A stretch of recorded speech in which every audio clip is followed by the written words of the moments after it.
Кратка демонстрация на Iris Agent.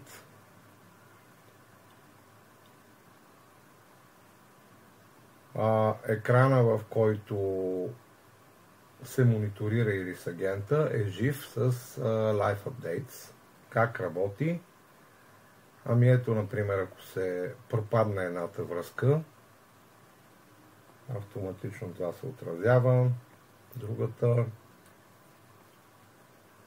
Така, ето броячите работят също живо.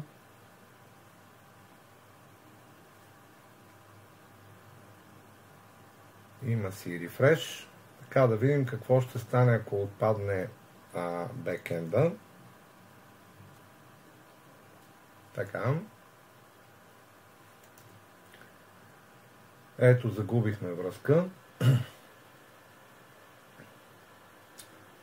И юзер интерфейса опитва да се свърже отново и отново и отново. Ако дадем рефреш, ето няма бекенд, така че не може да се свърже. Сега отново го стартираме. Разбира се, всичко става автоматично.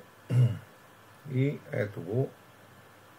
Отново се появи индикатора.